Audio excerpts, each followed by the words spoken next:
tá? Então, pessoal, agora a gente vai para uma nova área, né? Em geral, as pessoas, né, os alunos, não veem muito probabilidade, por exemplo, no ensino médio, né? Ensino fundamental, então, nem se fala. E também se vê um pouco de probabilidade, algo mais simples, né? Associado sempre à análise combinatória, né? E com certeza não é o nosso interesse aqui, tá?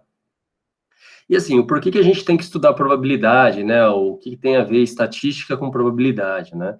A grande verdade é que a teoria da probabilidade é uma teoria matemática, né? Separada, totalmente isolada, né? Separada da estatística em si, né? E é uma teoria que dá base, na verdade, para a construção de todos os métodos estatísticos, né? Que vai ser o último tópico dessa disciplina, nas quais a gente pode tomar decisão, né, a partir dos dados, né? Então, essa que é a ideia de estar estudando, então, a teoria da probabilidade, tá? Bom, então, vamos iniciar ela, né?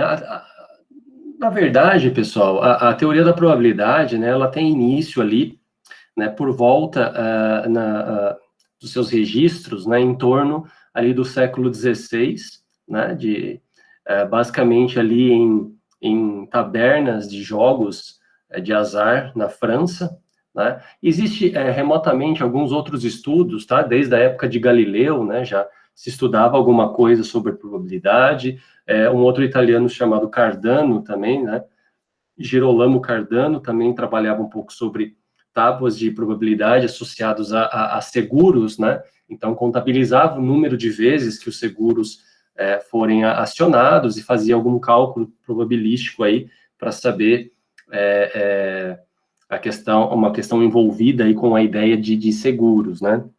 Mas ela começou a ter grande impacto mesmo, na verdade, ali no século XVI para o XVII, né? Basicamente meados ali do século XVI, que a gente via duas figuras centrais, né? Que depois acabaram, na verdade, sendo grandes personagens aí na história da ciência, né? Um deles é Blaise Pascal e o outro é Pierre de Fermat, né? Pierre de Fermat, pelo menos, não era matemático, ou ele era um matemático amador, né? Ele vivia numa cidade, numa província próximo a Toulouse, na França, né? E ele era, na verdade, um magistrado, ele era um juiz, né? Mas tinha como hobby fazer matemática, né? Estudar matemática.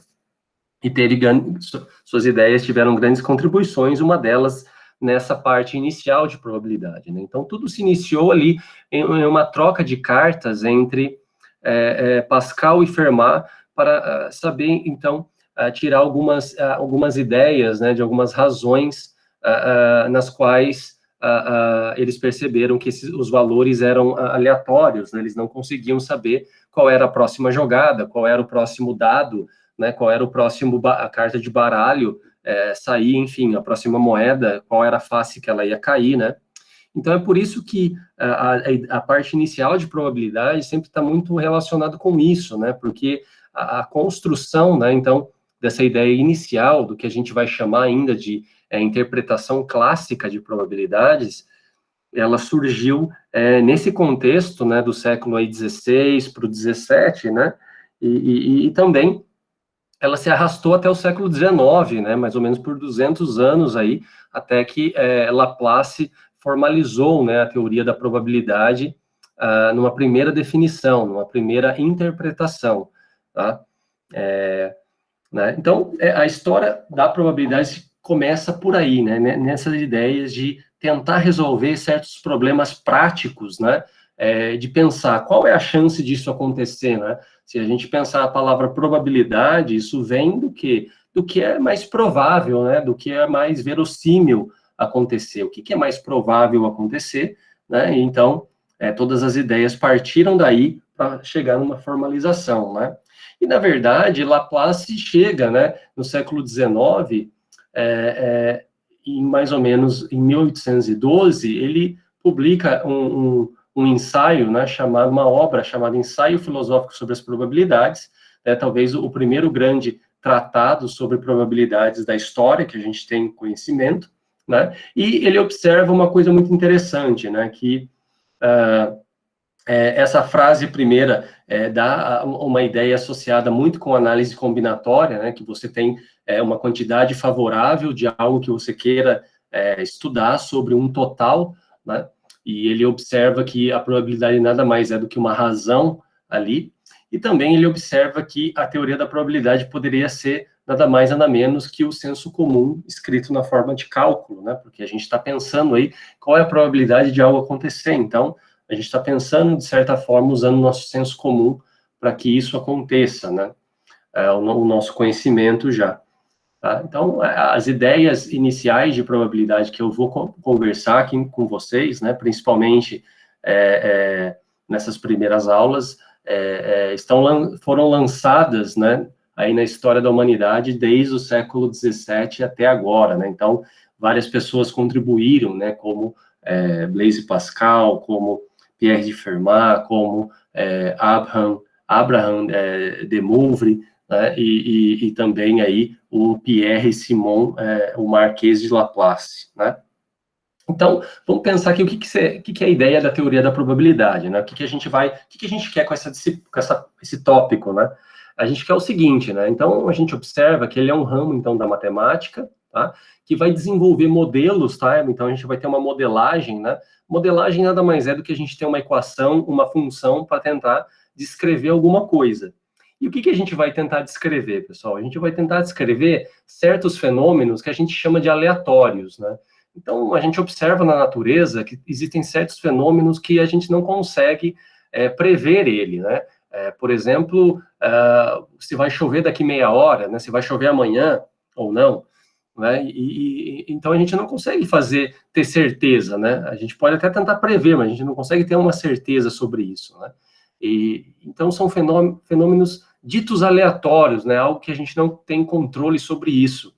Tá? Ou também a gente poderia chamar esses fenômenos de experimentos, né? Se caso a gente realizasse algum tipo de experimento e os seus resultados fossem aí, então, algo que a gente não consegue dizer qual que é o próximo resultado, tá? Né, então, por que modelar, né? Por que estudar esses modelos probabilísticos aí que a gente chama? Porque esses modelos, né, a partir do momento que a gente consegue, então, estudar o comportamento aleatório, né? Comportamento desses modelos, o comportamento de algo desses fenômenos, né? Então a gente consegue então ter uma base justamente para a gente aplicar, né, isso na inferência que a gente chama de inferência estatística, que nada mais será do que os dados do ponto de vista que a gente vai tomar decisão sobre eles, né? Então a gente vai ver que os modelos probabilísticos vão nos dar a base necessária, base teórica, né, necessária para dar um certo grau de confiança nos nossos resultados, né? Então, os resultados a partir de uma tomada de decisão lá nos métodos estatísticos, ele tem um certo grau de confiança, né? E isso é o que dá a validade das coisas para nós, né? E claro, assim, esses fenômenos, eles podem variar na sua complexidade, né? A gente pode tanto pensar em estudar pensar num modelo probabilístico para saber qual é o próximo resultado de um lançamento de uma moeda, né? Se vai ser cara, se vai ser coroa, ou eu posso pensar num fenômeno probabilístico, né? De estar estudando aí qual que é o tempo de falha de uma estrutura metálica, né? Se vai falhar daqui 5 anos, não vai falhar, qual que é a chance de falhar daqui 3 anos, né?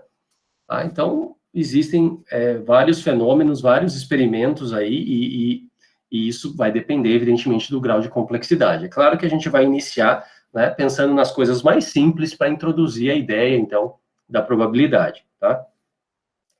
Bom, pessoal, então a gente inicia com essa ideia dos experimentos, né, ou dos fenômenos, tá? Então, quando a gente pensa em algo experimental, existem 2 tipos de experimentos que a gente poderia classificá-los, tá?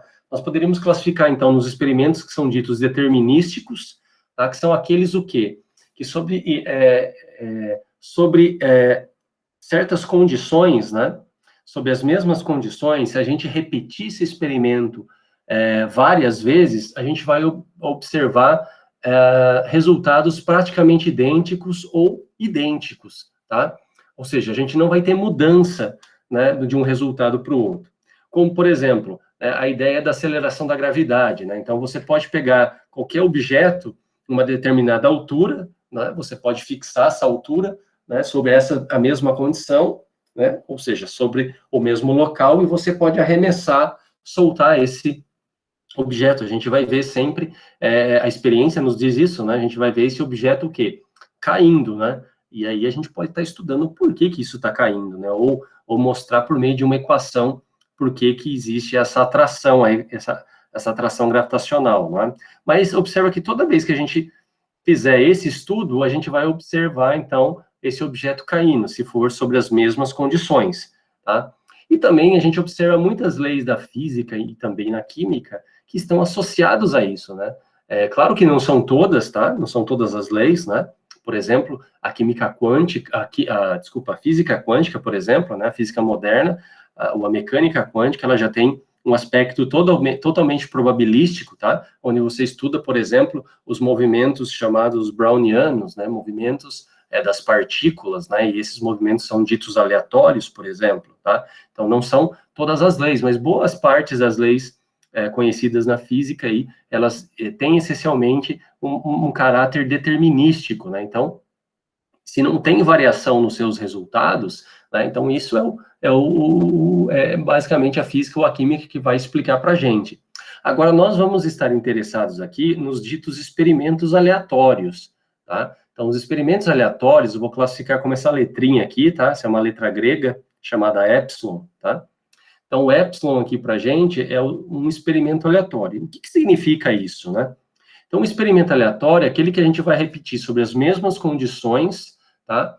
E ele pode levar a resultados diferentes, né? Isso que eu quero dizer? A gente não consegue dizer qual é o próximo resultado, né? Então, por exemplo, se a gente pegar uma moeda não viciada, tá? Então, assim, a gente tem alguns termos, né, em probabilidade, que é o quê? Por exemplo, não viciado ou honesto, né? O que significa isso? O que significa uma moeda não viciada, tá? Significa que é uma moeda que tem uma face coroa e uma face par. Uma face coroa e uma face cara, né? E aqui, quando se pensa em moedas, a gente está desprezando a probabilidade de uma moeda cair em pé, tá? Pessoal, porque existe essa chance, né? Ou um dado honesto significa que é um dado, né? É um cubo, na verdade, né? Aí, com todas as faces exatamente iguais, perfeitas, né? Então, existem aí 6 faces, tá? Nesse cubo aí, né? É isso que a gente observa. Então, um experimento aleatório, por exemplo, poderia ser esse. Eu lancei uma moeda não viciada, né? Então, eu lancei a moeda e vai cair o quê? Cara ou coroa? Eu não sei dizer, né? Eu posso tentar até chutar quais são todos os resultados, né? Ó, vai sair cara ou coroa, beleza. Mas não sei qual que vai ser o resultado, né?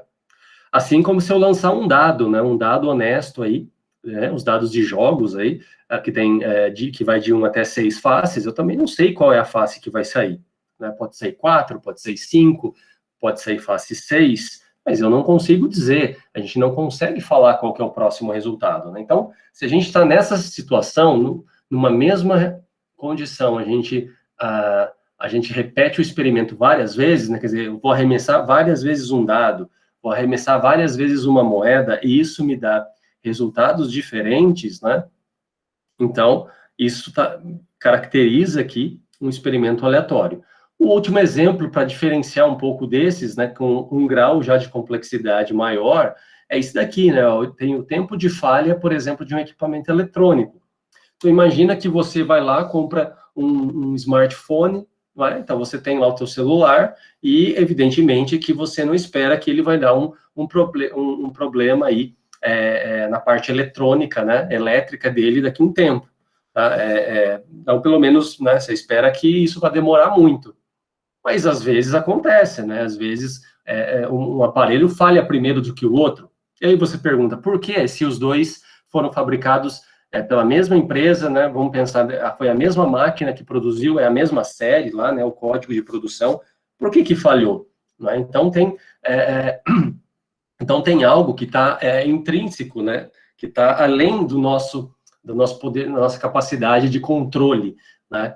Então, isso produz um tempo de falha, e esse tempo de falha a gente não consegue saber quando é. Pode ser daqui 1 ano, pode ser daqui 5 anos, 10 anos, né? Claro que todos que produzem, por exemplo, equipamentos eletrônicos, tentam produzir equipamentos que durem o máximo possível, né? Mas alguns falham antes, outros falham depois, né? E é o mesmo equipamento, tá? Então, o tempo de falha acaba sendo aleatório, porque a gente não sabe quando isso vai acontecer, né? Então, essa é a grande diferença, né, entre um experimento determinístico e um aleatório. Então, assim, eu poderia listar vários experimentos aleatórios. Então, vou listar esses 6 e a gente vai estar estudando um pouco eles, né? Então, o primeiro e o segundo eu acabei já falando, né? Lançar uma moeda honesta, lançar um dado honesto. Mas, por exemplo, eu poderia agora lançar 2 moedas honestas, né? Então, assim, lanço a primeira, depois lanço a segunda e vou anotar o resultado. Então, pode ser que na primeira saia uma face cara, na segunda face uma face coroa, ou pode ser invertido, né? Então, ou seja, se eu lancei as 2 moedas, cada resultado para mim aqui vai ser um par. Pode ser cara e cara, pode ser cara e coroa, né? Então, a gente não sabe qual parzinho aí que vai sair, né? A gente pode listar as possibilidades, mas não sabemos, né?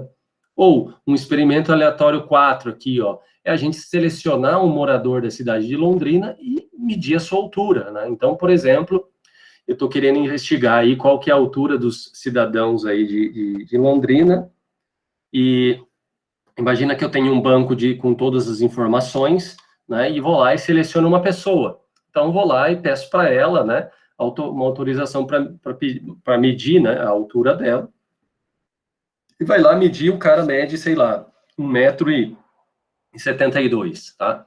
Aí eu vou repetir isso nas mesmas condições, tá, pessoal? Posso pegar, por exemplo, um morador do sexo masculino, para não intervir nisso, né, já que a gente sabe que existe diferença nas alturas, né, de mulheres e homens, né? Os homens têm uma estatura média acima, né, um pouco maior do que as mulheres, então, para tirar esse efeito, ou eu vou selecionar só mulheres, ou vou selecionar só homens, que aí eu vou estar estudando essas condições, né? E aí, é claro que se a gente selecionar um outro indivíduo lá, é muito provável que a altura não vai ser o mesmo resultado, né? A gente vai ter a gente pode ter valores próximos, né? Que, como eu falei para vocês, em geral, os homens ou as mulheres têm alturas médias, né? A gente pode pensar na média ali e tudo mais, né? Mas não será a mesma, né? Evidentemente, tá? Então, isso compõe também uma ideia de experimento aleatório, né? Ou o experimento 5, né? É baseado, então, no tempo de falha também, né? A gente vai observar, só que agora de um componente mecânico, né? Em geral, o tempo até um evento de interesse, né? Seja tempo de falha, por exemplo, de equipamento mecânico, de equipamento eletrônico, de uma estrutura, né? Ou o tempo de vida de pacientes, né? Por exemplo, a gente poderia pensar hoje em dia o tempo de internação, né? Já que a gente está envolvido aí com o Covid-19, né? A gente pode tá estudando, olha, imagina que tem 2 medicamentos e e eu quero, sei lá, fazer um teste aí para avaliar se o medicamento 1 diminui, né, o tempo de internação de um indivíduo, tá? Então, isso é muito interessante, a gente quer saber, né? E claro que isso pode estar variando, né, de pessoa para pessoa, vai depender de várias situações, mas mesmo se você tomar um grupo de indivíduos, né, com a mesma faixa etária, com características semelhantes, né, a gente vê que ainda existe uma diferença nesse tempo de internação, né? Então, é evidente que o tempo até um evento, seja ele qual for, né, o tempo até algo de interesse, seja falha, ou seja o tempo de vida, ou seja o tempo de cura, né, sempre vai ter aí um componente aleatório, que a gente não vai saber quando vai ser isso, né, para cada indivíduo que está no nosso estudo, né. E aí, um último caso seria, por exemplo, o número de peças defeituosas, né, num processo de fabricação. Então, pode ser que nenhuma peça seja defeituosa hoje, né, a gente vai lá produzir, imagina isso num dia, né, pode ser que não tenha nenhuma peça, ou pode ser que seja uma, que seja duas, a gente não vai saber, né. Então, esses exemplos configuram aí os exemplos de experimentos aleatórios, tá? Então, assim, né, pessoal, a gente, o que a gente pode observar? Um experimento aleatório, a gente não consegue saber qual que é o próximo resultado. A gente não sabe. Mas a gente pode pensar no seguinte: olha, eu não sei quais são não sei dizer qual é o próximo resultado, mas eu sei listar todos os resultados possíveis, né? Então, da grande maioria dos casos, a gente consegue listar todos os resultados possíveis associados a um experimento aleatório. Por exemplo, uma moeda honesta só vai ter dois resultados, ou vai ser cara, ou vai ser coroa. Um lançamento de um dado honesto vai ter 6 possibilidades, ou vai ser a face 1, 2, 3, lá, ou até a sexta face, não é? Então, a gente pode tentar, então, primeiro estudar um conjunto na qual representa todas as possibilidades, né, dos resultados de um experimento aleatório. E esse conjunto, ele é chamado de espaço amostral, tá, pessoal? Então, o espaço amostral, vai ser designado aqui pela letra ômega maiúsculo, tá? Ele é nada mais, nada menos do que isso, né? Ele é o quê? Todos os resultados possíveis associados a um experimento aleatório, tá? Vai ser representado por essa letra ômega maiúsculo, né? Então, assim, alguns autores escrevem também ele com outra letra, com a letra S maiúscula, tá? Porque isso vem do inglês, né? No inglês ele é chamado de sample space, então por isso que usa a letra S maiúscula, tá? Mas aqui a gente vai convencionar aí a letra ômega maiúsculo, sendo o nosso espaço amostral, né? Então, uma coisa que é importante observar é que o espaço amostral ele pode ser finito ou infinito, tá?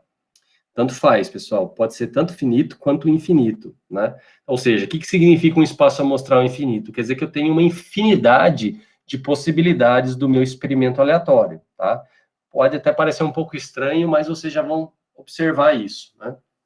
Então, desses exemplos anteriores, a gente pode estar estudando isso, né? Pode estar estudando, então, o conjunto na qual, né, eu tenho todas as possibilidades do experimento 1, do 2, do 3, até do 6, tá?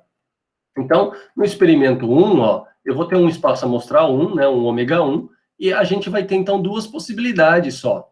Ou vai ser cara, né, ou vai ser coroa, tá? Aqui, como os dois começam com a letra C, né, a gente vai convencionar também, chamar o C maiúsculo de cara, né, o minúsculo, tá? O C é cara, e o K será coroa, tá? Então, a gente tem esse resultado. O espaço amostral, ele é o quê? Ele só admite dois resultados, né? Então, nós temos todas as possibilidades aí, tá? Aqui a gente vê um espaço amostral finito, né? Um conjunto finito com duas possibilidades. Já para o experimento 2, como que pode ser o nosso espaço amostral, tá? 2, né? Pode ser dessa forma aqui, ó. Pode ser esses elementos aqui, né? 1, 2, 3, 4, 5 e 6, em que, indo de 1 até 6, são quem? São as faces do dado, né, que a gente arremessou. Tá? Então, o experimento 2 aqui, é o lançamento de um dado honesto, né? Então, nós temos aqui, 6 possibilidades, tá? 6 possibilidades. E assim a gente pode listar de todos eles, né? Por exemplo, quando a gente vai estudar agora duas moedas, pessoal, a gente também vai convencionar da seguinte maneira, né? Aqui, então, a gente vai lançar uma moeda, depois a gente vai lançar outra, tá? Então, sempre assim, porque a gente poderia lançar as duas simultaneamente, né? E aí o resultado seria completamente diferente, tá? Então, quando for lançar as duas moedas simultaneamente, isso tem que ser descrito aqui pelo experimento aleatório, tá? Porque o espaço amostral, ele nada mais é do que a representação das possibilidades de um experimento aleatório, depende tudo dele, né? Então, olha só, se eu estou lançando duas moedas, então quer dizer que cada resultado, né, cada resultado possível, ela é proveniente de um par, né? Porque eu vou ter o resultado de uma moeda, por exemplo, cara, e vou ter o resultado da outra moeda, por exemplo, coroa. Então, um resultado do espaço amostral é o par cara-coroa, tá? E assim a gente pode ir tentando construindo esse espaço amostral, né? Então, a gente tem uma situação desse tipo, ó. A gente tem, na verdade, esse espaço amostral 3 possibilidades, quatro possibilidades, né? Em que cada elemento do espaço amostral é esse par aqui, né? Que está aqui entre parênteses, né? Então, é o quê? Saiu o cara no lançamento da primeira moeda, saiu o cara também no lançamento da segunda. Ou pode ser que saia esse, né? Saiu o cara no primeiro, coroa na segunda. Como eu estou lançando uma vez a moeda e depois a outra, então pode ser que dê o resultado ao contrário. A primeira moeda saiu cara e a segunda saiu coroa, né? Ou pode ser também que cara, coroa e coroa saiu nos dois lançamentos. Então, nós temos aqui, para esse espaço amostral, 4 possibilidades, né? Então, cada elemento dele vai ser composto de um par, porque eu estou lançando 2 moedas. E se eu estivesse lançando 3, aí seria um trio aqui, né? Uma trinca. E se eu tivesse 4, uma quadra, cada resultado. E assim sucessivamente, tá? Beleza, pessoal. Então, assim, esses 3 primeiros, a gente pode observar que são espaços amostrais finitos, né? A gente consegue descrever todos os valores. Mas agora, agora já não vai ser tão assim, né? Por exemplo, quando a gente estuda o experimento aleatório 4, né? A gente vai estar selecionando aí, então, por sorteio, por exemplo, um morador da cidade de Londrina e vai estar medindo, então, a altura, né? A sua altura. Bom, então, primeira coisa, né, que a gente tem que pensar, a altura é o quê, né? Em geral, a altura é uma variável quantitativa, né? O quê? Contínua, né? Que foi a que a gente estudou um tempo atrás aí. Então, observa que uma variável quantitativa contínua, ela assume valores aonde? Ela assume valores nos números reais, ou seja, no intervalo dos números reais, né? E se a gente está pensando no intervalo nos números reais, então existem quantas possibilidades, né? Quantas possibilidades, por exemplo, vamos imaginar aqui que eu pegue, bom, não existe nenhum ser humano aí com 0,1, né, metros, tá? E também não existe, acho que o menor, se eu não me engano, era 30 centímetros, tá? Que já teve na história, e o maior eram 2,5 metros, talvez, tá? Então, se você pegar um espaço amostral que vai de 0 a 3 metros, né? Todos os seres humanos já estiveram lá, tá? Na história, né? Todos estão lá, tá? Todas as possibilidades estão lá. E de 0 a 3, né, a gente está pensando numa variável contínua, quantos pontos existem no intervalo de 0 a 3 nos reais? Ora, existem infinitos pontos, né? Então, observem que quando a gente trabalha com medidas contínuas, né, com variáveis contínuas, então, em geral, o espaço amostral também vai ser contínuo, contínuo, ou seja, vai ser infinito, né? Então, uma das maneiras que eu poderia escrever o espaço amostral dessa forma aqui, ó. O espaço amostral 4, ele é o quê? Ele é um valor H, né? Quer dizer, a altura que pertence aos números reais, de tal forma que esse H tem que ser maior que 0, tá? Ou seja, então, seria os reais positivos, né? Agora, alguém pode falar assim, ora, mas e se eu usar, por exemplo, o espaço amostral, o conjunto que vai de 0 a 3, né? Ele também não tem todos os elementos, ele também não tem todos os resultados desse experimento aleatório, porque de 0 a 3, todas as alturas vão estar lá. Sim, de fato, isso é verdade. Então, uma coisa que a gente observa aqui é que o espaço amostral não necessariamente precisa ser único. Você não precisa ter unicidade, ele não precisa ser único. Basta que o espaço amostral contenha o quê? Todos os resultados possíveis associados no experimento aleatório. Se ele tiver, se você quiser pegar um conjunto de 0 a 5 metros, ok, tá lá. Se eu pegar aqui todos os reais positivos, ok também. Tá? Então, a gente observa que, em geral, né, às vezes não tem uma única forma de descrever um espaço amostral, né, o conjunto. O que importa é que esse conjunto descreva todas as possibilidades daquele experimento aleatório. Né? E, né, tá certo? Tudo bem? Ok, pessoal? Qualquer dúvida aí, vocês podem podem perguntar, tá? Bom, beleza. Então, a partir disso, a gente vai lá, então, para o experimento agora, para o quinto, né? O quinto, então, é muito parecido com o quarto, porque a gente está observando o tempo de falha, né, de um componente mecânico. E o tempo, né, pessoal, é algo que é sempre positivo, né? O tempo é sempre uma quantidade aí, né, se a gente pensar, uma quantidade física aí maior que 0, né? Então, da mesma forma que a gente descreveu a altura dessa maneira, eu posso descrever o tempo dessa maneira, né? Então, o tempo t aí é um valor real, na qual ele é maior do que 0, tá? né? Mas da mesma forma, eu poderia estar estudando aí e pegando outros conjuntos, tá? O que importa necessariamente é que o meu espaço amostral contenha todos os tempos de falha possíveis, né? De algo que eu estou estudando aí, né? E por fim, a gente vai no último experimento, né? O último experimento está tratando do quê? Do número de peças defeituosas num processo de fabricação, tá? Então, o número de peças, o que é isso, pessoal? É uma variável que é discreta, né? Não é uma variável discreta, é uma variável quantitativa discreta. A gente está fazendo contagem. Então, estou contabilizando o número de elementos, né? O número de elementos aí, o número de peças, melhor dizendo, tá? que acabam falhando, né? O número de peças que acabam falhando, que tem um certo defeito quando é fabricada. Né? Então, por exemplo, pode ser que lá num processo de fabricação, né, num dia, tenha o quê? Nenhuma, pode ser que não fale nenhuma, né? Pode ser que fale uma, que fale duas, que fale três, que fale quatro, né? Quantas vão falhar? Não sei, a gente não sabe o limite disso, né? Então, apertei errado aqui. Uma forma, então, é descrever dessa maneira, ó, né? Então, o espaço amostral 6, que representa aí o número de falhas, né? O número de peças defeituosas, pode ser representado como, ora, pode ser que não tenha nenhuma, uma, duas, três, quatro, e assim vai embora. A gente não tem um limite, a gente não sabe quantas peças podem ser produzidas, né? É claro que se no meu espaço amostral tivesse dito quantas peças totais eu tenho produzidas, aí sim a gente ia ter um máximo, né? Mas se eu falar assim, ó, durante um dia, quantas peças podem ser fabricadas com defeito? Né? A gente não tem como falar o limite aí superior, né? Porque a gente não sabe quantas são produzidas, tá? Então a gente tem que supor aí que podem ter aí infinitos valores, né? Então observem que os três primeiros aqui,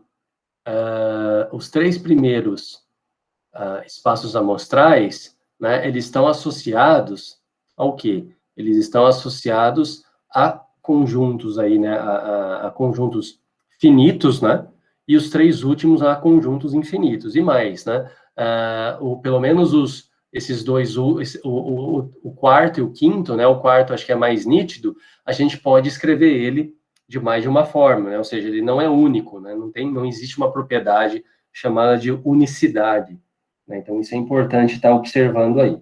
Pode determinar até ali esse conjunto, né, não tem problema algum, tá? Entendi, professor, valeu, hein?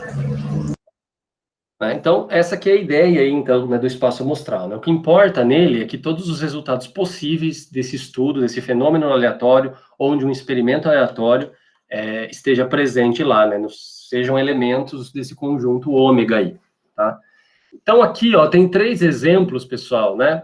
Que para a gente tentar treinar um pouco, tá? Então, a ideia é o quê? Nós temos 3 experimentos aleatórios, tá? A letra A, B e C, e a gente tem que definir, então, um espaço amostral para eles, né? Vocês vão ver aí que os 2 primeiros são muito parecidos com o que a gente já estudou, né? E o terceiro, ele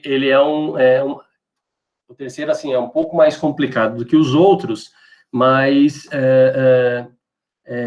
dá para determinar também, né? Então, o que diz a letra A? O primeiro experimento aleatório. Uma pessoa concorda ou não com uma afirmação. Então, você faz uma afirmação, a pessoa concorda ou não. Quais são as possibilidades aí desse experimento aleatório? A letra B, uma moeda é lançada 3 vezes. Né? Então, a gente tem uma única moeda, eu vou lançar a primeira vez, vou lançar a segunda e vou lançar a terceira. Né? E a gente vai observar as faces. Então, quais são as possibilidades aí que a gente tem nesse estudo? E o terceiro, a letra C, é o seguinte, agora a gente tem um dado, tá? A gente sempre vai estar supondo esse dado que seja um dado honesto, né? Um dado não viciado, que tenha 6 faces perfeitas, né? Nenhuma face tem uma chance de sair maior do que a outra, tá? E a gente vai fazer o seguinte estudo, a gente vai lançar esse dado, né? Então, a gente lança um dado até que a face 3 ocorra pela primeira vez. Então, por exemplo, joguei o dado, saiu a 5. eu continuo jogando. Saiu 6, continuo jogando. Na terceira vez saiu o 3, então eu parei. Tá? Então, o meu experimento só vai terminar quando ocorrer a fase 3. Tá? Então, vamos resolver, então, esse problema. Né? Acho que os dois primeiros, né, talvez sejam mais tranquilos aí. Tá? Então, a pessoa concorda ou não, pessoal, é muito simples, né? Já está falando que tem duas possibilidades. Então, né, a gente tem um espaço amostral, poderia definir, por exemplo, dessa maneira, né? Sim, se a pessoa concordar, e não se ela discordar. Ou a gente poderia, às vezes, né, se é uma pesquisa de opinião, a gente poderia, ao invés de concordo, discordo, escrever sim ou não, eu posso associar números aí, né?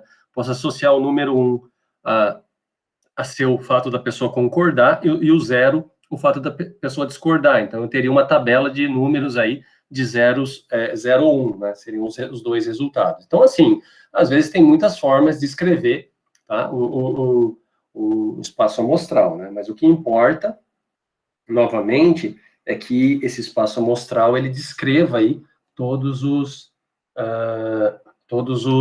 consiga descrever aí as possibilidades, né? Bom, a letra B, então, pessoal, é o seguinte, né? A moeda vai ser lançada 3 vezes, né? Então, peguei, lancei uma, lancei outra e lancei outra. Então, a gente está cada resultado vai ser composto por quê? Pelo resultado, cada resultado vai ser composto, né?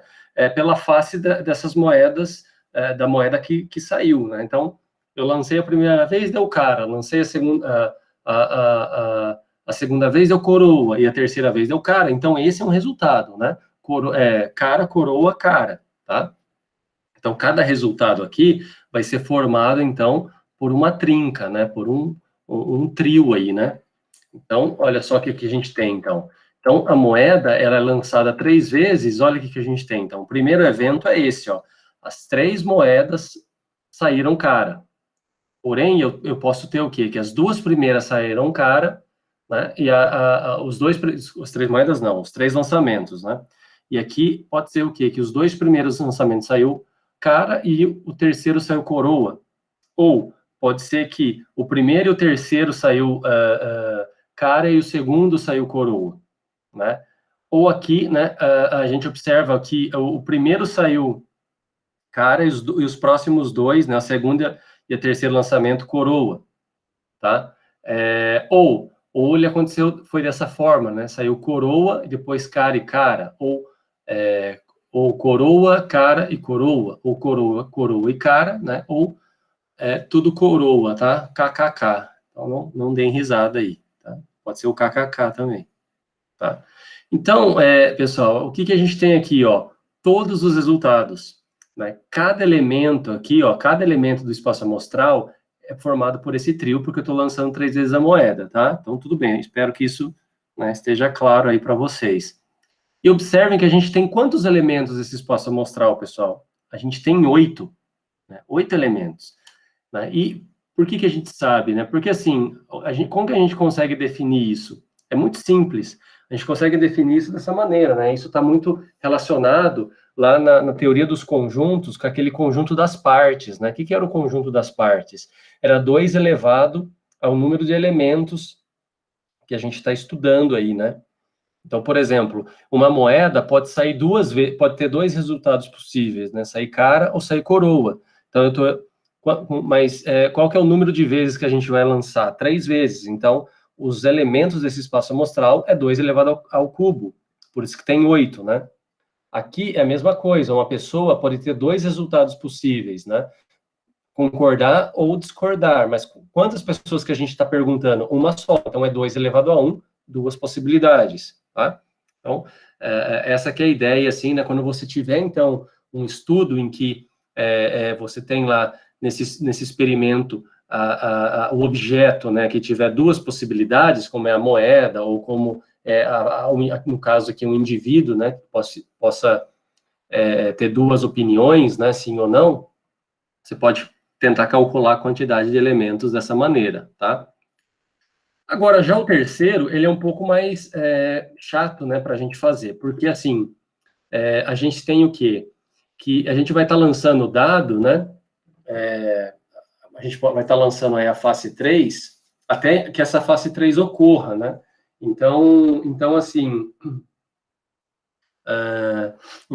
né, pode ser que você jogue aí o quê? 10 vezes e não saia a fase 3, né? Isso é possível? Claro que é. A chance é baixa? Acho que sim, né? Concordo que a chance parece ser baixa, mas pode acontecer, né? E aí você estaria arremessando o dado aí 10 vezes, né? Mas pode ser também que na primeira vez que você lançou, saiu a fase 3, daí você já parou o seu experimento, tá? Então, eu vou descrever aqui, né, esse experimento como da seguinte forma, né? Quando ele sair 3, a face 3 eu vou deixar como 3. Qualquer outra face, eu vou dizer que vai ser a letra F, indicando que falhou o meu experimento, então eu preciso continuar ele, né? Então, o resultado dele, por exemplo, pode ser dessa maneira, ó. Eu lancei a primeira vez o meu dado e saiu já a face 3, então é um resultado possível, acabou o experimento. Mas pode ser o seguinte, que eu lancei a primeira, não saiu 3, saiu 5. Então, falhou o meu experimento. Na segunda vez eu lancei e saiu 3. Então, essas duas, esse evento aqui, né, falhou a primeira e saiu 3 na segunda, é um outro resultado. Mas pode ser que falhou na primeira, falhou na segunda e foi a terceira a boa da vez, né? 3 saiu na terceira, tá? Né, outra possibilidade. Ou pode ser que as 3 primeiras falharam e foi a terceira, ou pode ser as 4 primeiras que falharam, desculpa, as 3 primeiras falharam, foi na quarta, ou as 4 primeiras falharam, foi na quinta, e assim sucessivamente, pessoal. Então, observe que a gente tem infinitos valores aí, né? A gente tem que pensar em infinitas possibilidades, porque eu posso ficar jogando o dado infinitamente e não saiu 3, né? A chance é baixíssima disso acontecer. Basicamente nula, mas não é zero, né? Então, a gente tem que considerar isso, tá? Então, observem aqui que a gente está trabalhando então, com espaço amostral, com elementos, né? Por exemplo, estou arremessando um dado, estou arremessando uma moeda, mas nesse caso do dado, ó, ali você tem infinitos elementos no espaço amostral. Então, não é somente com experimentos aleatórios cuja as variáveis aí sejam contínuas, né, ou às vezes as variáveis sejam quantitativas, que a gente vai ter espaços amostrais associados a esses experimentos, valores contínuos, né, vai ser um conjunto aí infinito, vamos dizer assim. Pode ser que a gente esteja trabalhando com algo simples, que é arremessar um dado, mas ele produza para mim, né, um espaço amostral com infinitas possibilidades, tá? Tudo vai depender de como que é a descrição do experimento aleatório, tá? Então, assim, o espaço amostral depende exclusivamente do experimento aleatório, né? Não tem como muito fugir disso, tá? Então, assim, né, o que a gente acontece, né? Até agora, então, o que a gente fez? A gente está estudando, então, um fenômeno, né, ou produzindo experimentos a partir de algum tipo de fenômeno que a gente sabe que a gente não consegue, que ele tem uma certa aleatoriedade, né, ou seja, a gente não consegue dizer qual que é o próximo resultado. Então, construímos um conjunto para isso, né, que é o espaço amostral, que são todas as possibilidades. Mas é claro que a gente tem alguma possibilidade ali de interesse, né? Por exemplo, eu quero saber qual que é a chance, então, né, de sair aqui, por exemplo, esse resultado aqui, né, a primeira ser cara, desculpa, a primeira ser coroa, as duas últimas ser cara, qual que é a chance desse evento ocorrer, né, ou desse resultado ocorrer, melhor dizendo, né? Então, o nosso interesse não está em todas as possibilidades, talvez em algumas dessas possibilidades, né? Então, a gente define, então, um conjunto, né, chamado, então, de evento, tá? A gente define evento aleatório, né, porque o que é o evento aleatório? É um conjunto na qual a gente vai conseguir, então, no futuro ali, calcular a probabilidade, né? A gente tem uma chance de ocorrer, tá? Então, essa que é a ideia do evento, né? Ou evento aleatório, tá? Eu vou abreviar aqui como evento. Então, qual que é a definição? Então, um evento para nós agora nada mais é do que o quê? Um subconjunto do espaço amostral, ou seja, é um conjunto de possibilidades e resultados possíveis de um experimento aleatório, né? Então, vejam que tudo está associado ao meu experimento aleatório, né? E será exclusivamente em cima desses eventos que a gente vai calcular a probabilidade. Então, assim, eu quero estou interessado no qual é a chance de um certo evento acontecer, ou qual é a probabilidade desse evento acontecer, né? Então, o que nós temos aí, né? Nós temos o seguinte, então, a partir disso, ó, os eventos, eles vão ser representados, em geral, com letras maiúsculas, tá, pessoal? Então, eu tenho lá A, B, C, D, e assim, sucessivamente, tá? Então, vamos pegar os exemplos anteriores que a gente estava estudando, ó, desses experimentos aleatórios, a gente vai estar pegando, então, algum associado, isso daqui a gente tem os espaços amostrais, né, e a gente vai pegar, então, eventos, né, de interesse. Por exemplo, o espaço, o que a gente sabe? O evento é um subconjunto do espaço amostral, né, então, por exemplo, eu tenho interesse, então, em sair cara, né, então, um evento, por exemplo, disso é sair cara no meu estudo, tá? Então, a gente tem essa situação, né? Um evento A, por exemplo, é sair cara. O que significa? Eu posso escrever ele dessa forma, né, matematicamente, A igual a C, em que C representa a possibilidade da moeda, da face da moeda sair cara. Ou, eu posso ter, então, um evento B, cujo a possibilidade aí, né, o meu evento B é sair face 4 no lançamento do meu dado, tá? Então, como que ficaria esse evento, ó? É um evento que vai ser chamado aí para nós de evento elementar, né? Porque existe um único elemento. Por exemplo, sair a face 4 seria esse daqui, é um conjunto, tá? Né? Ou um evento C, que seria esse daqui, ó, sair pelo menos uma cara, né? Então, nos meus resultados, né, nesse resultado aqui, ó, no espaço amostral 3, eu quero que saia pelo menos uma cara. Então, quais são as possibilidades de sair pelo menos uma? O que a gente entende por pelo menos uma? Uma ou mais, né? Então, esse daqui tem uma, está dentro desse evento. Esse aqui tem outra também. Esse aqui tem duas, pelo menos duas também entram. Então, a gente tem aqui essas três possibilidades, né, de estar acontecendo isso. Tá? Então, a gente poderia descrever aí o evento C dessa maneira, né? Então, é o quê? Sair cara e cara, ou sair cara e coroa, ou coroa e cara, né? Ou o meu evento agora, D, associado lá ao espaço amostral que tá relacionado com a medição da altura, poderia ser esse daqui, ó. Então, um valor de altura, H, né, que é um número real, de tal forma que essa altura vai estar entre 0 e 1,70 m, né? Então, estou interessado, então, nas pessoas que têm alturas menores ou iguais a 1,70 m. Então, observa que esse conjunto, né, é um subconjunto, né, na verdade, D é um subconjunto do ômega lá, do ômega, acho que era 4, né, se eu não me engano. Assim como esse evento E, né, nós podemos ter esse subconjunto, tá? O tempo estudando, quando o tempo de falha é menor ou igual a 5 anos, né? Qual que é a probabilidade de falhar até 5 anos, né? Também é um subconjunto aí daquele espaço amostral. E, por fim, o evento F, né, que seria aqui sair, nenhuma peça é defeituosa, uma, duas ou três peças são defeituosas, né? É também um subconjunto daquele espaço amostral 6, tá? E observem que será em cima desses eventos que a gente vai calcular probabilidades, ok? Então, essas são a ideia aí principal, né? A ideia básica aí, tá? Bom, beleza, então, pessoal. Então, assim, como vocês já estão observando, né? Trabalhar com probabilidades, principalmente nesse início, né? No que a gente chama aí de cálculo de probabilidades, vai estar relacionado muito com a teoria dos conjuntos lá na matemática, né?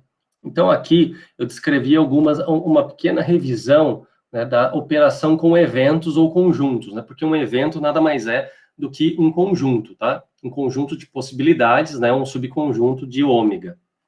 Então, a gente vai trabalhar muito com essas situações, né? Com eventos aí, com união, interseção, complemento, né? De conjuntos ou de eventos, tá? E essas relações, né? E também, muitos deles vão estar... é sempre interessante a gente estar trabalhando com esses diagramas, tá, pessoal? Com os chamados aí diagramas de Venn, né? Então, John Venn foi um matemático do século XIX que trabalhou muito numa das interpretações de probabilidade aí e propôs esse diagrama, por exemplo, tá? O diagrama de Venn, ele nos auxilia muito na visualização, né, para a gente calcular probabilidades. Vocês vão ver que tem alguns exercícios que a utilização do diagrama de Venn é essencial para a gente conseguir calcular probabilidades, tá? Então, um exemplo do diagrama de Venn está aqui, né? Aqui, no caso, é um desenho cujo espaço amostral é pela letra S, tá? Mas tanto faz. Então, imagina que esse retângulo me dá todos os eventos possíveis de algum experimento aleatório tá aqui dentro, tá?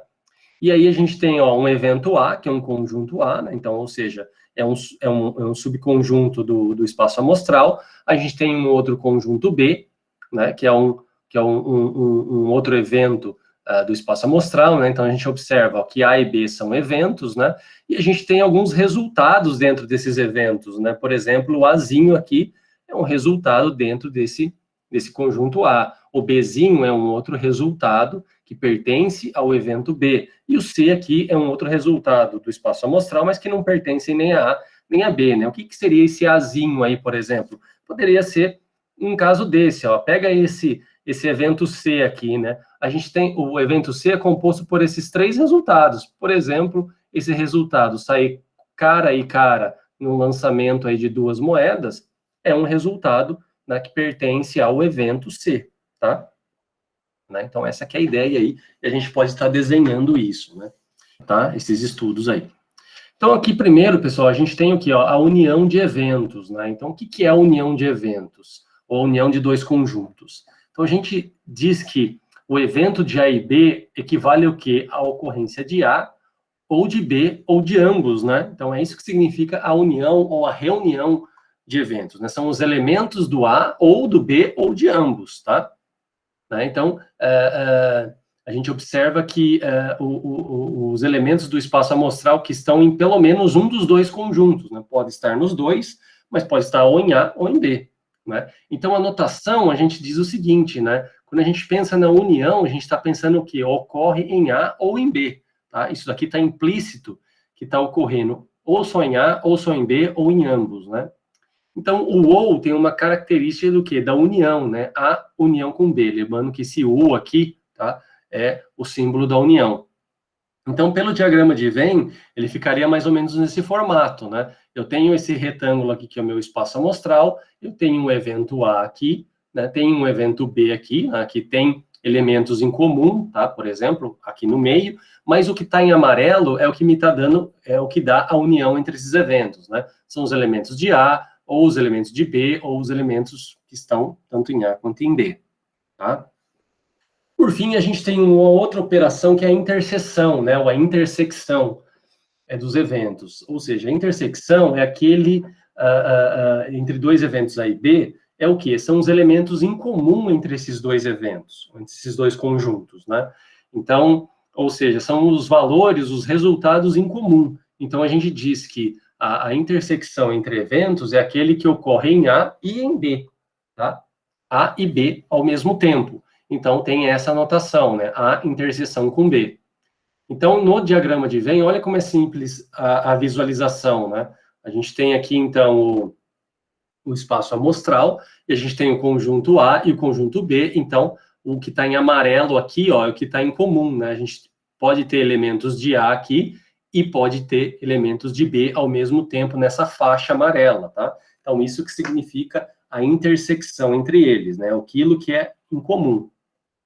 Porém, a gente pode ter eventos que são chamados disjuntos, pessoal. O que são eventos disjuntos? Eventos disjuntos são aqueles em que a interseção é vazia, ou seja, não tem nenhum elemento em comum entre eles, né? Então, ou seja, a interseção B é vazio, né? Não tem nenhum elemento em comum. Por exemplo, representado dessa forma no diagrama de Venn, né? Então, a gente tem aqui esse retângulo como espaço amostral, a gente tem o evento A e B, que são subconjuntos aí, né? São possibilidades de um experimento aleatório, e o que está em amarelo é o conjunto A, e o que está em... o A e B estão representados aí por esses círculos amarelos, e observem que a gente não tem nenhum elemento em comum entre eles, né? Então, é vazio, tá? Ao contrário desse daqui, que a gente vai ter alguns elementos, ó. Então, quando a interseção é vazia, a gente diz que eles são disjuntos, tá? Essa aqui é a definição aí de eventos disjuntos. Aqui, né, só para a gente ter uma ideia, né, do que é eu já comecei falando de subconjunto, mas acho que todo mundo tem uma ideia de subconjunto, né, algo que está dentro de outro conjunto, né? Então a gente diz o quê? Por exemplo, que B é subconjunto de A ou A está contido em B, tá? Então, lembra que tem subconjunto, né, estar contido, né, também é outro sinônimo aí do subconjunto. Então, eu digo que B está contido em A, né, tem esse símbolo aqui, né, B está contido em A, significa o quê? Que a união entre eles é o próprio A e a interseção entre eles é o próprio B. Tá? Então, por exemplo, ó, esse resultado ele fica mais interessante quando a gente faz o diagrama. Então, aqui eu tenho nesse quadrado ó, o espaço amostral, tenho o conjunto A, que é o círculo maior, e tenho o conjunto B, que é o menor, que está em amarelo aqui. Não, desculpa, que está em branco, e o A que é todo amarelo. Então, observem que o B está dentro de A, né? Então, ele está contido em A. Tá? Isso é óbvio para todo mundo. Então, olha só como esses resultados fazem sentido. Ó, se eu pegar B união com A, ou seja, pegar aqui ó, o A, que é tudo isso daqui, união com B é quem? É o próprio A, né? É o próprio conjunto maior. E se eu pegar a interseção, né, aquilo que é comum entre A e B, quem que é? É o próprio conjunto B, né? Isso que é comum entre A e B, tá? Então, essa é uma propriedade aí de um subconjunto, por exemplo. Né? E nós poderíamos também aqui ter, por exemplo, o B poderia ser estar contido ou ser igual, né? Então ele ou estaria assim ou ele seria exatamente igual ao A, tá? Que é uma outra possibilidade. Tá certo, pessoal? Tudo bem até aí, né? Então são as ideias aí mais tranquilas, né? Tá? Básicas, tá? Para a gente tá avaliando, né? Bom. A partir disso, a gente tem um outro tipo de estudo, né, que vem lá da teoria dos conjuntos, que é o evento ser complementar, tá? Então, a notação é essa daqui, pessoal, ó, é um A elevado com C aqui dentro, né? Então, o conjunto A complementar, né, eu tenho um evento A, e o A complementar é esse daqui, né? Então, esse Czinho significa que é o evento complementar do A. Então, como que é a definição disso, ó?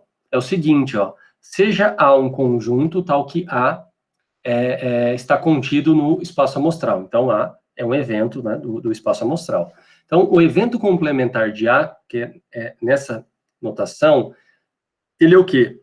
Ele é um elemento, né, que pertence ao espaço amostral, porém ele não está... ele não está em A.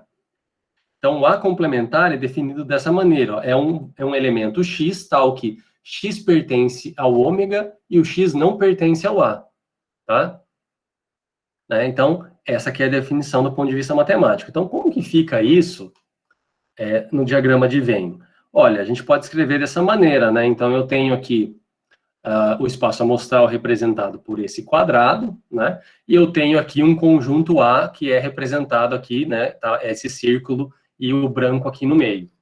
Então, quem que é os elementos do complementar do A? Ora, é alguém que está no espaço amostral, ou seja, está em qualquer lugar aqui, porém, não, né, esse e esse, são as duas condições, e não pertence a A, então, o elemento que não pertence a A é justamente aquele que vai estar aqui em amarelo, né?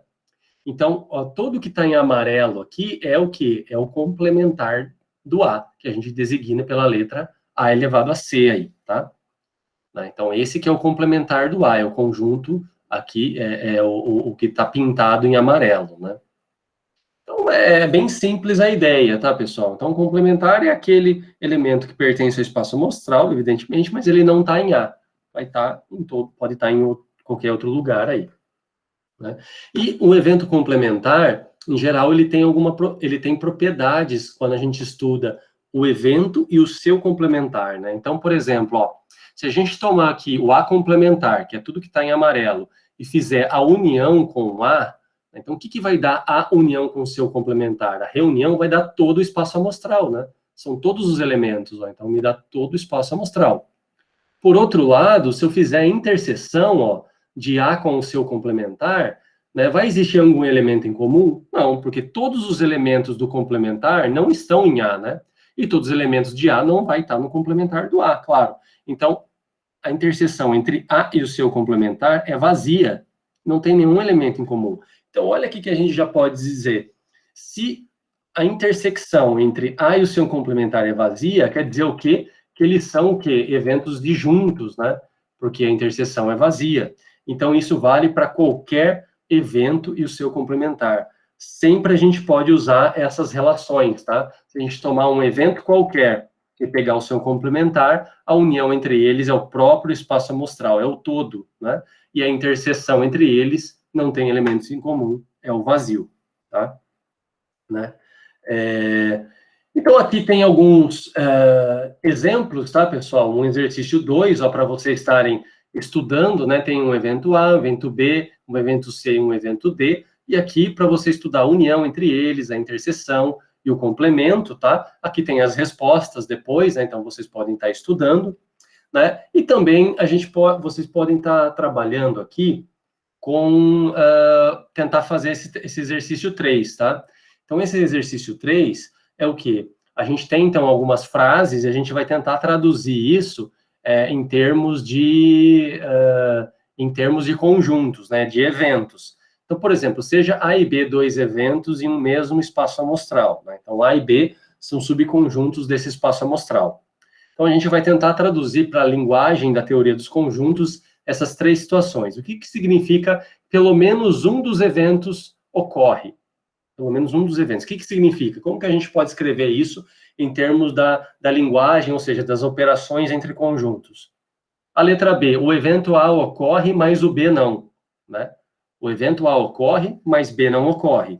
E depois a letra C, nenhum deles ocorre, né? Como que a gente pode escrever isso como uma sentença, né, da teoria dos conjuntos, tá? Antigamente, pessoal, para quem não sabe, a matemática era feita assim, né? A matemática ali, antes do Renascimento, né, científico, que foi ali a partir do século XV, né, basicamente ali na Idade Média Europeia, que floresceu a matemática árabe, por exemplo, né, é dali que surgiu a álgebra, né? Aliás, álgebra é um termo que vem dos árabes, né, e também antigamente na Grécia, mas na antiguidade, a matemática era muitas vezes escrita dessa maneira, né?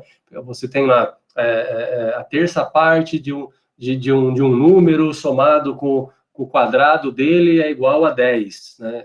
10 unidades. Qual é esse número, né? Então, você não tinha x, y, z, você não tinha incógnitas, né?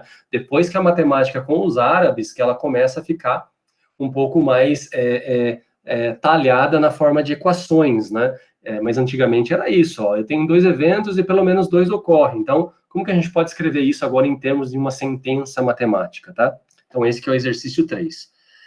Né? Então, assim, depois a gente vai estudar um pouco dos tipos de eventos, pessoal, que tem, e partir para as definições, para a definição de probabilidade, para a primeira interpretação, tá? Isso que a gente vai falar na próxima aula,